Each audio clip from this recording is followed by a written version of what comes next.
जैसा कि आप लोगों को भी पता होगा कि आज ही के दिन एक महान व्यक्तित्व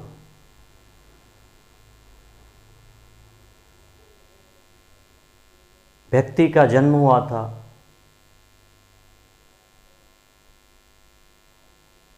वह हैं doctor APJ Abdul Kalam. APJ Abdul Kalam के बारे में आज हम पढ़ेंगे क्योंकि आज उनका जन्मोत्सव है।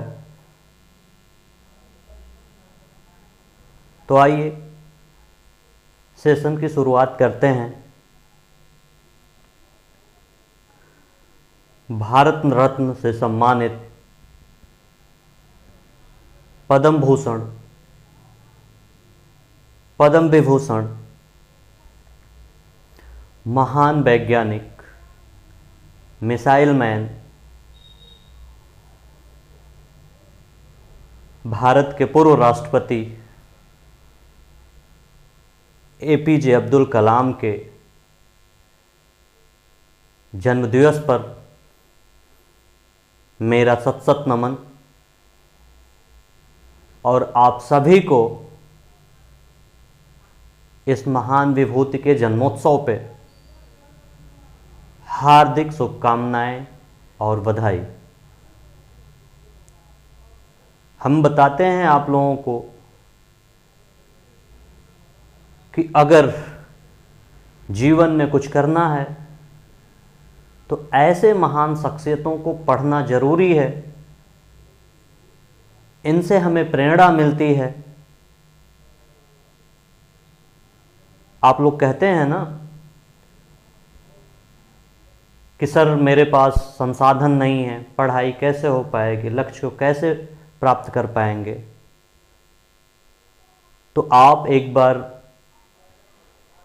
ऐसे महापुरुषों को पढ़ के देखिए, फिर आपको लगेगा कि आपकी स्थिति इनसे काफ़ी अच्छी है।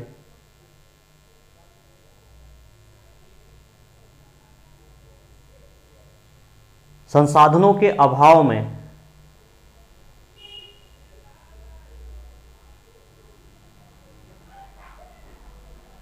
हमारी पढ़ाई नहीं रुक सकती। तो आइए एपीजे अब्दुल कलाम के बारे में जानते हैं। एपीजे अब्दुल कलाम का जन्म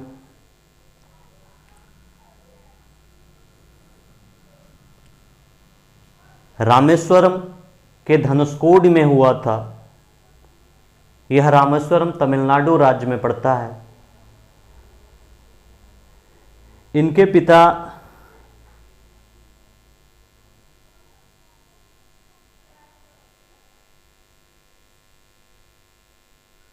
जैनुल आब्दीन मस्जिद में इमाम का कार्य करते थे।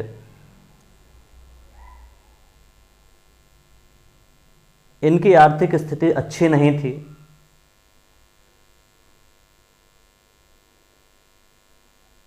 एपीजे अब्दुल कलाम अपनी पढ़ाई को जारी रखने के लिए पेपर बेचना शुरू कर दिए और वहाँ से कुछ पैसा इकट्ठा होता, उससे अपनी पढ़ाई की व्यवस्था करते।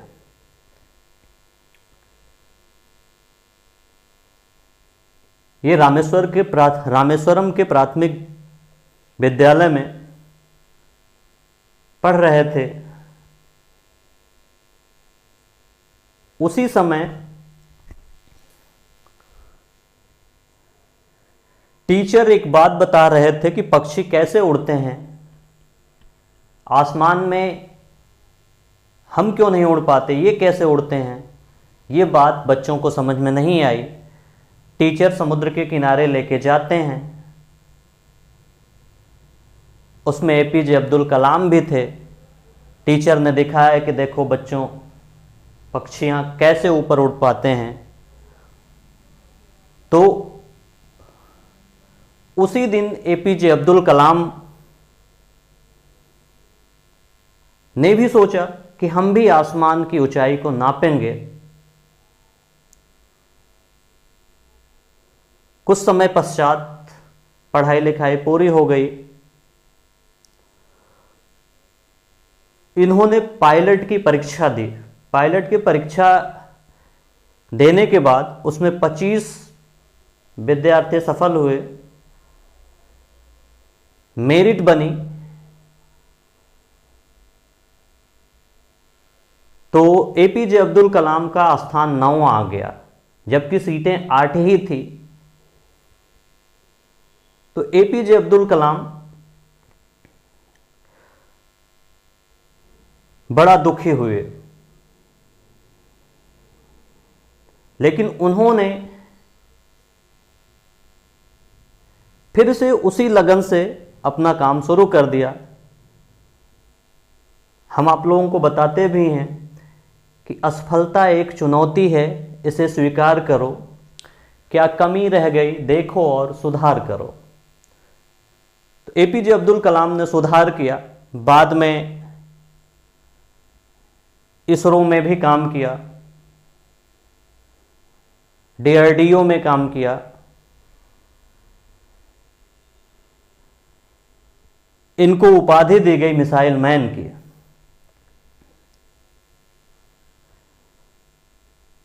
ये इनकी उपलब्धियां गिनाना एक कक्षा में आसान नहीं है। बस इतना ही हम जानते हैं कि ये ऐसे शख्सियत हैं जिनको पढ़ लेने से हमारी दुनिया बदल जाएगी। तो साल 1997 में इन्हें भारत के सबसे बड़े पुरस्कार भारत रत्न से पुरस्कृत किया जाता है। साल 2002 में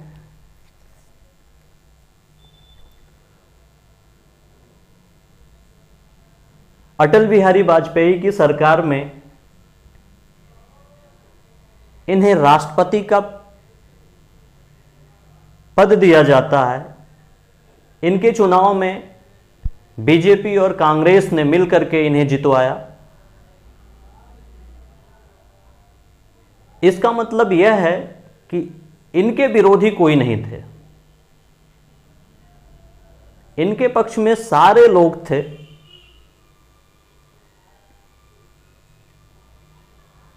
जब यह राष्ट्रपति भवन में रह रहे थे,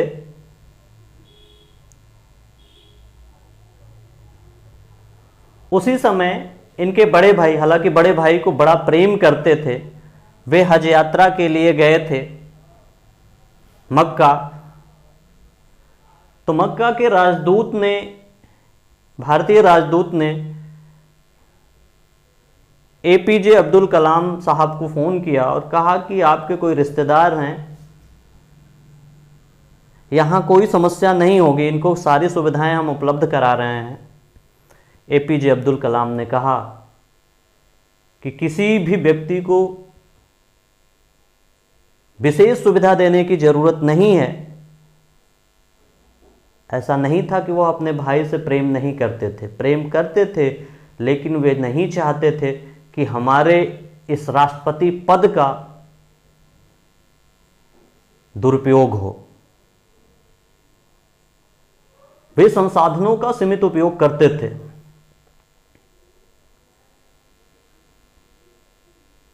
उनकी दूसरी घटना एक यह भी है कि जब वह राष्ट्रपति पद पे थे तो इनके भाई का पोता दिल्ली में रहता था और किराए के मकान में रहता था, जबकि राष्ट्रपति जी चाहते तो उसे बंगला दिला सकते थे सरकारी राजकोष से। लेकिन इन्होंने एक एक पैसे का हिसाब रखा था, कहीं उसका दुरुपयोग न हो।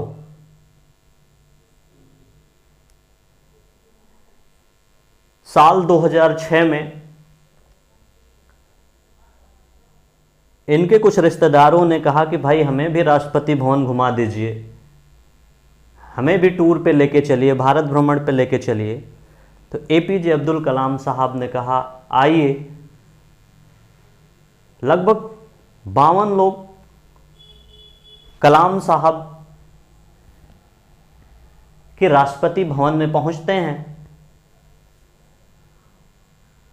हालांकि राष्ट्रपति भवन 340-350 कमरे का भवन है, कई एकड़ में फैला हुआ है। वहाँ खाना बनाने के लिए लोग पड़े हैं। अधिकारी कितने हैं, कितने अधिकारी हैं, वहाँ कोई समस्या नहीं होती।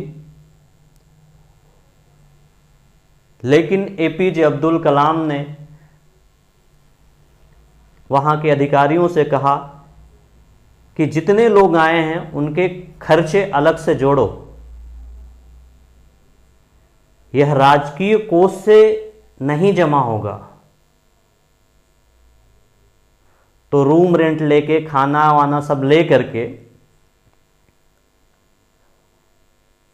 8 दिन का खर्चा आया 3.5 लाख। कलाम साहब ने वह 3 लाख अपने खुद की कमाई से जमा किया। चाहते तो सब उन्हीं का तो है राष्ट्रपति भवन में, सब फ्री में हो जाता, लेकिन ऐसे थे हमारे एपीजे अब्दुल कलाम। लोगों ने कहा, उनके रिश्तेदारों ने कहा कि आप हमें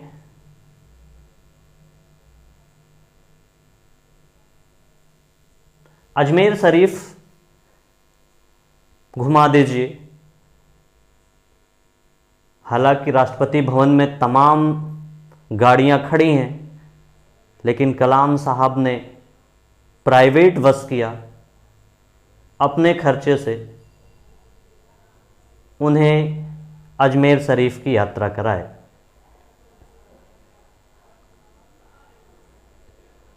दो 2007 में राष्ट्रपति पद से रिटायर होते हैं।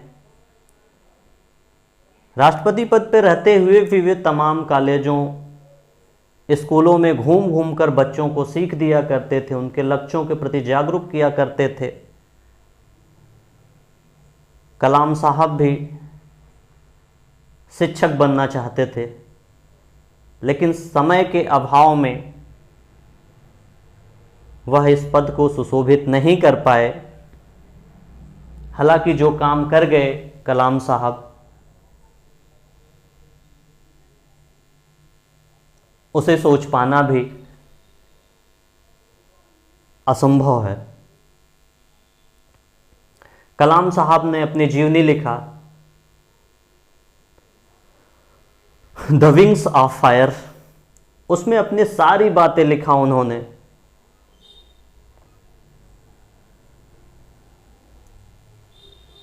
कलाम साहब जब राष्ट्रपति थे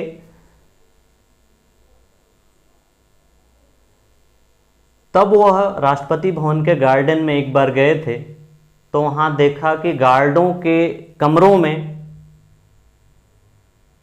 बड़ी ठंड थी, वे उसी में रह रहे थे। तो अपने अधिकारियों से राष्ट्रपति साहब ने कहा कि ऐसा कीजिए, सब कमरों में हीटर लगवाइए, पंखे लगवाइए। तो ऐसे थे हमारे कलाम साहब, जिन्होंने भारतीय राष्ट्र को ही नहीं, पूरे विश्व को अपने व्यक्तित्व के माध्यम से प्रभावित किया। कलाम साहब